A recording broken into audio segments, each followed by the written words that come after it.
সামাজিক মাধ্যমত আজিকালি খুব টিফিন ব্লগবোৰ দেখি থাকোঁ মই অকণমান ছ'চিয়েল মিডিয়াৰ প্ৰসংগটোলৈ এবাৰ আহিছোঁ দেই আপোনালোকে দেখি থাকেনে খুব আজিকালিতো ব্লগাৰ হাতে হাতে মোবাইল লৈ কাৰ ব্লগত কেতিয়া ওলাই যাওঁ ঠিক নাই ৰাস্তাৰে খোজ কাঢ়িবলৈ হাই গাইজ প্ৰথমে তে এইবোৰতো দেখি থাকোঁ বিশেষকৈ মহিলাসকল এতিয়া জড়িত হৈ পৰিছে যুৱতীয়ে হওক বা নাৰীয়ে হওক এওঁলোকতো জড়িত হৈ পৰিছে গতিকে মাতৃসকলো দেখিছোঁ আমি ৰাতিপুৱাই আজি সন্তানক দিলোঁ চেণ্ডউইচ আজি দিলোঁ বাৰ্গাৰ খুব সুন্দৰকৈ তেনেকৈ পনীৰ দিলোঁ অমুক দিলোঁ তমুক দিলোঁ বেলেগ ধৰণৰ ডিছ মানে সেইবোৰ আমাৰ টেকেলি পিঠা ভাত পিঠা তিল পিঠা এইবোৰৰ লগত পাত্তা নাপায় মানে এই কথাবোৰ নহয় তেওঁলোকৰ এটা বেলেগ ধৰণৰ লাইফষ্টাইল তেওঁলোকে দেখুৱাব বিচাৰে যে আজি সন্তানক চেণ্ডউইচ দিলোঁ আপোনালোকেও দিব পাৰে এনেকৈ দিবচোন বুলি কৈ এটা ব্লগ বনাই এটা আপলোড কৰি দিয়ে তাৰ পাছত তেতিয়া মোৰ বেয়া লাগে যেতিয়া সেই ভিডিঅ'বোৰ সামাজিক মাধ্যমত দেখোঁ মই আকৌ কেতিয়াবা খুব ভাল লাগে মন্তব্য পঢ়ি কেতিয়াবা পঢ়োঁ দুই এগৰাকী মাতৃয়ে ইমান তৰুণভাৱে লিখে যে বাইদেউ আপোনাক অনুৰোধ কৰিছোঁ আপুনি অন্তত আমি এই কিনিব নোৱাৰা বস্তুবোৰ এনেধৰণৰ বস্তুবোৰৰ ইমান বেছি ভিডিঅ' দেখুৱাই নাথাকিব আমাৰ সন্তানে ৰাতিপুৱা যেতিয়া ৰুটিৰ লগত চেনি যেতিয়া দি পঠিয়াওঁ যেতিয়া এপেকেট মেগীকে দুয়োটা সন্তানক ভাগ কৰি টিফিনত দি পঠিয়াওঁ যেতিয়া সান্দহগুড়িৰ লাডু এটাকে বনাই দি পঠিয়াওঁ তেতিয়া আমাৰ সন্তানে আমনি কৰে যে মা চেণ্ডউইচ কিয় নিদিলা কাৰণ সন্তানে যে সেই মোবাইলত এইকেইটা দিন দেখি আছিল যে টিফিন দেখোন এনেকৈও দিব পাৰি এইবোৰ যে দেখি আছিল মাতৃগৰাকীৰ মনত বেয়া লাগে আপুনি যদি আপোনাৰ সন্তানক সেই মানুহগৰাকীৰ দৰে যদি সেই তেনেকুৱা ধৰণৰ কিবা এটা দি পঠিয়াব পৰা নাই আপোনাৰ মনটোত বেয়া লাগিব যে মই দি পঠিয়াব নাই পৰা মোৰ সন্তানে বিচাৰিছিল পিছদিনা আপোনাৰ সন্তানে আহি আপোনাক সন্ধিয়া আমনি কৰিব সন্তানে পিজ্জা খাব বিচাৰিব আপুনি এতিয়া ডমিন'জলৈ লৈ যাব লাগিব আপুনি KFC-লৈ লৈ যাব লাগিব ঘৰত ৰন্ধা বস্তু সন্তানে খাব নিবিচাৰিব কাৰণ সেই যে পৰিৱেশ পৰিস্থিতি সেই যে দেখি আছে এই যে শ্ব' অফ কৰি থকা এই যে আনক দেখুওৱা আমাৰ এটা প্ৰৱণতা আছে আমি কি পিন্ধিছোঁ কি খাইছোঁ হাতৰ আঙুঠিটো কিমান দামী পিন্ধিছোঁ কাপোৰযোৰ কিমান দামী পিন্ধিছোঁ এই যে কথাবোৰত আমি মূৰ ঘমাই এই বস্তুবিলাকত যে আমি বস্তুবাদী ধাৰণাটোত যে আমি গুচি গ'লোঁ সন্তান লাহে লাহে আমাৰ পিছে পিছে সেই দিশত গুচি গ'ল বেয়া লাগে সেই কথাবোৰত আপুনি মন কৰিব আজিৰ পৰা বহু বছৰ আগত অসমৰ প্ৰেক্ষাপট এনেকুৱা আছিল অসমীয়া সমাজ বুলি কোৱাৰ লগে লগে অসমীয়া নাৰী বুলি কোৱাৰ লগে লগে এটা বেলেগ ধৰণৰ পৰিৱেশ নামঘৰলৈ যায় মহিলাসকল খুব সুন্দৰকৈ ৰিহা লৈ গাত চেলেং লৈ দেখিব আগত বয়োজ্যেষ্ঠসকল বহি আছে তাৰ পাছত মহিলাসকল আছে নামতীসকল সকলো থাকে একেলগে নাম লয় সন্তানো যায় কিন্তু আজি সেই পৰিৱেশটো আপুনি নেদেখে আজি সেই পৰিৱেশটো লাহে লাহে কমি আহিছে তাৰ সলনি আপুনি বেলেগ এটা পৰিৱেশে দেখিব আপুনি হাতত মোবাইলটো লওক আপুনি ধাৰাবাহিকভাৱে 100ৰ পৰা 150টা ৰিলছ আপুনি একেলগে খুলি চাব পাৰিব দেহৰ এটা অংশ উলিয়াই সেইসকল মহিলাই তেনেকৈ কিছু ভিডিঅ' আপলোড কৰে সামাজিক মাধ্যমত আৰু সেই বস্তুবোৰ দেখাৰ পাছত আমাৰ ধাৰণাটো কেনেকুৱা হয় যে অসমীয়া নাৰী অসমীয়া সমাজখন এনেকুৱাই আছিল নে বাৰু আমিতো এই পৰিৱেশটো বিচৰা নাছিলোঁ আমি যদি এতিয়া বেছি আধ্যাত্মিকতাৰ কথা কওঁ আমি যদি পিতৃ মাতৃৰ কৰণীয় এই ভাল লগা পৰিৱেশবোৰৰ কথা যদি কওঁ আমাক আকৌ সমালোচনা কৰিব যে আপুনিওতো এদিন মাতৃ হ'ব চাম আপোনাৰ সন্তানক আপুনি কেনেকৈ ডাঙৰ কৰে কথা আচলতে সেইটো নহয় আমি যিটো পৰিৱেশ পাইছোঁ মই গাঁৱৰ ছোৱালী গাঁৱত দেখিছোঁ মাহঁতক মোৰ মায়ে কেতিয়াও ৰাতিপুৱাৰ পৰা গধূলিলৈকে ৰিলছ বনাই থকা মই দেখা নাই কিন্তু আজিকালি বহু সন্তানে নিজৰ মাকক তেনেকৈ দেখি আছে মাকক তেনেকৈ তেওঁতো কাৰোবাৰ মাতৃ এই ধৰণৰ কামবোৰ কৰি থকা মাতৃক দেখি আছে ৰাতিপুৱাৰ পৰা গধূলিলৈকে মাতৃগৰাকী যেতিয়া সামাজিক মাধ্যমতে ব্যস্ত হৈ পৰিছে যেতিয়া সন্তানৰ কথা পাহৰি গৈছে গধূলি আহি যেতিয়া কাম কৰা মানুহগৰাকীক সুধিছে যে মোৰ ল'ৰাটোৱে কি খালে কিবা এটা খুৱাই দিবি তাক মোৰ অলপ কাম আছে ফেচবুক লাইভ আহিবলগীয়া আছে ৰিলছ এটা বনাবলগীয়া আছে ইয়াক কিবা এটা খুৱাই দিবিচোন যা কাৰ্টুনখন লগাই তাক মেগী পেকেটকে খুৱাই দিয়ে এই কথাটো আহি কয় কিন্তু আগতে কি আছিল বুকুত লৈ মায়ে নিচুকনি গীত গোৱাই খুৱাইছিল ককাকৰ ওচৰত দি থৈ আহিছিল আইতাকৰ ওচৰত দি থৈ আহিছিল এই পৰিৱেশবোৰ এতিয়া নাই এই কথাবোৰ এইভাবে আলোচনা কৰিছো যে আমি তেনেকুৱা এটা পৰিৱেশ অসমত বিচাৰো সেই পৰিৱেশটোৱে আমাৰ মনস্তত্ব ভাল কৰিব আমাৰ ভাল লগা কামবোৰ আমি আকৌ এবাৰ কৰিব বিচাৰো সেই কাৰণে সভায় সমিতিয়ে গলে এই কথাবোৰ যে কওঁ যে আধ্যাত্মিক শিক্ষা লাগে আমাক নৈতিক শিক্ষা লাগে এই নৈতিক শিক্ষাই আপোনাক মানুহ কৰিব আপুনি যিমান টকা নঘটক আপুনি যিয়ে নকৰক আপোনাৰ যিমান টকা পইচা গাড়ী ঘোঁৰা একোৱে আপোনাক সেই সুখটো দিব নোৱাৰে যেটো আধ্যাত্মিক চেতনাই আপোনাক দিব আপোনাৰ আধ্যাত্মিক চেতনা থাকিলে আপুনি একো অপৰাধমূলক কাম সংঘটিত কৰিব নোৱাৰে এই আচাৰ্যসকলক যেতিয়া আমি নমস্কাৰ জনাও এই সকল আচাৰ্যক আমি কেতিয়াবা অনিষ্ট কৰাৰ কথা ভাবিব পাৰিমনে আমি পাৰিমনে এই সকল আচাৰ্যক কেতিয়াবা আক্ৰমণ কৰাৰ কথা ভাবিব এই ধাৰণা আমাৰ মনলৈ নাহে কেতিয়াও কাৰণ আমাক সেই ধৰণে সাজু কৰা হৈছে আমাক গঢ়ি তোলা হৈছে তেনেকৈ গতিকে শংকৰদেৱ শিশু বিদ্যা নিকেতনৰ পৰিৱেশটোৱেই তেনেকুৱা এই পৰিৱেশটোৰ মাজত থাকি আপোনালোকে আধ্যাত্মিক চেতনাত এতিয়া অকণমান গুৰুত্ব দিবলৈ শিকক জনি এছ পাপা টুইংকল এইবোৰ আপোনাৰ সন্তানক আপুনি 5 বছৰ 6 বছৰটো শিকাব পাৰিব নিজে শিকি ল'ব কিন্তু পাৰিলে এফাকি ঘোষা পাৰিলে কেতিয়াবা শিকাবচোন অপৰাধ বিনাশন তজুনামে নাৰায়ণ, শিকাবচোন মুক্তিত নিস্পৃহ যিটো সেহি ভকতক নমো, শিকাবচোন আপুনি কেতিয়াবা নাম ঘোষা কি, কীৰ্তন কি, ঘোষা ৰত্নাৱলীনো কি, কেতিয়াবা আপুনি শিকাবচোন গীতা কি, গীতাৰ মনস্তত্ব কি, কিয়নো অৰ্জুনে সেই উপদেশ কৃষ্ণই দি যাবলগীয়া হৈছিল যে প্ৰেক্ষাপট আমেৰিকাই কেতিয়াবাই স্বীকাৰ কৰিছে, কিন্তু ভাৰতীয় মানুহে কিন্তু এতিয়ালৈকে সেয়া হজম কৰিব পৰা নাই। সেই কথাবোৰ অকণমান সেয়াও শিকাবচোন। এই যে আগতে এটা প্ৰাৰ্থনা আছিল, নাজানো তোমাক ক'ত আছা প্ৰভু আমি অতি সৰু ল'ৰা, চিঞৰি চিঞৰি মাতিলেও তোমাক নামাতা দূৰৰ পৰা। মই এতিয়াও কপি যাওঁ সেইটো গালে।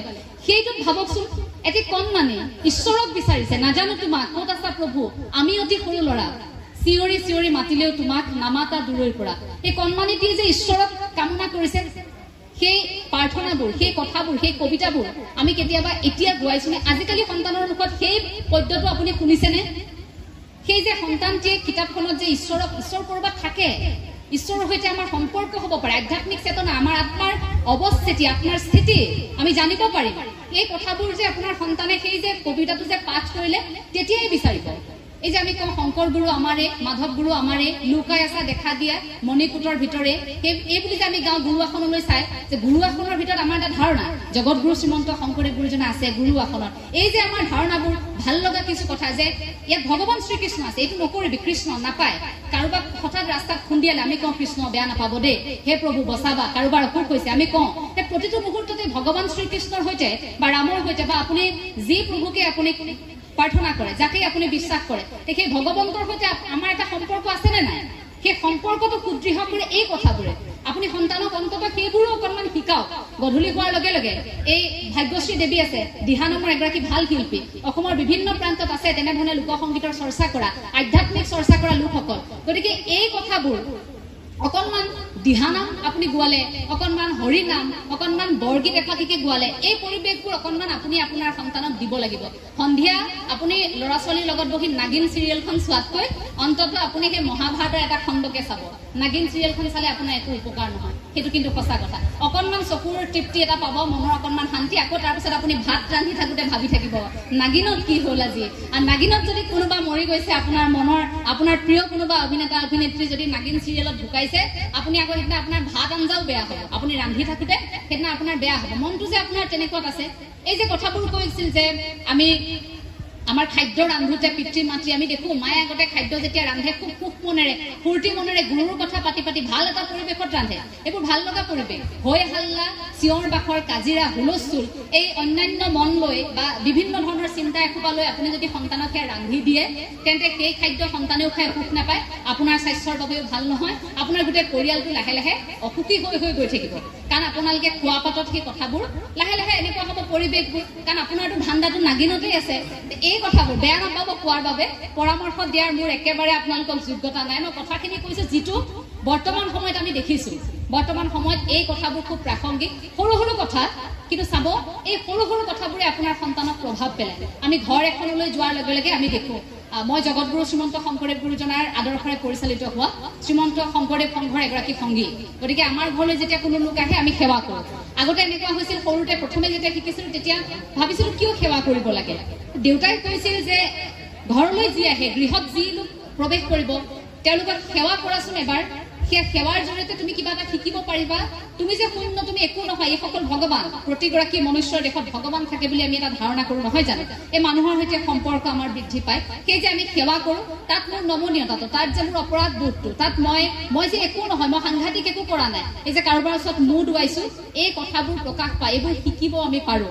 সেই পৰিৱেশটোৱে বহুখিনি আমাক শিকায়। গতিকে ঘৰলৈ কোনো লোক আহিলে তেনেকুৱা এটা পৰিৱেশ আপোনালোকে ৰচনা কৰক। অন্ততঃ আপোনালোকে সন্ধিয়া নামঘৰত একেলগে বন্তি গছ যেতিয়া জ্বলাব, কেৱল ককা আইতালৈ সেই দায়িত্বটো থৈ নিদিব, আপোনাৰ সন্তানকো লগতে গামোচাখন দি নামঘৰলৈ লৈ যাব। সেই পৰিৱেশটোৱে এদিন চাব আপোনাক ইমান ভাল লগা এটা পৰিৱেশ উপহাৰ দিব। আপুনি কেতিয়াও কান্দিব লগা নহয় বৃদ্ধাশ্ৰমত, আপুনি চিন্তা কৰিব লগা নহয় মোৰ সন্তানে ইমান টকা উৰ্জন কৰিব পৰা নাই, আপুনি চিন্তা কৰিব লগা নহয়। কাৰণ আপুনি যদি আপোনাৰ সন্তানে 100 টকা এটাও আপোনাৰ হাতত গুজি দিছে, আপুনি বৃদ্ধাৱস্থাত থাকোঁতে যদি মৰমেৰে গুজি দিছে, সেয়াও আপোনাৰ বাবে সুখ হ'ব। আপুনি সুখৰ চকুলো বোৱাই আপুনি ভাত খাব নিশা, যদি সন্তানে সেইদিনা আলু পিটিকাই আপোনাক ভাত খুৱাইছে, কিন্তু আপোনালোকৰ মাজত সেই পৰিৱেশ আছে।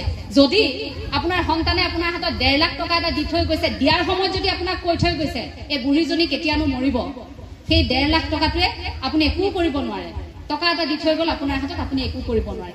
টকা পইচা ধন সম্পত্তি আমাৰ বিভিন্ন ধৰণৰ আচবাব এই গোটেই দুনিয়াখন এই গোটেই পৃথিৱীখন এই বস্তুবাদী সমাজখনে আমাক বহু বেছি দিন বৰ বেছি মানুহ কৰি ধৰি ৰাখিব নোৱাৰে। এই ভিতৰত থকা আত্মাটোক আপোনালোকে চিনি পাওক। শেষত কওঁ, কথাবোৰ বহুত বেছি দীঘলীয়া নকৰোঁ, সময় অকণমান দীঘলীয়া হ'ব কাৰণ মই যিহেতু আকৌ উভতি যাব লাগিব। শেষত কওঁ, ভিতৰৰ মানুহগৰাকীক চিনি পাওক। আচাৰ্যসকলক অনুৰোধ জনাইছোঁ যে ছাত্ৰ ছাত্ৰীসকলক বিদ্যালয়খনলৈ অহা প্ৰতিগৰাকী ছাত্ৰ ছাত্ৰীক আপোনালোকে ইমান সন্তান বুলি ভাবি মৰম কৰে, স্নেহ কৰে, আপোনালোকে আদৰ কৰে।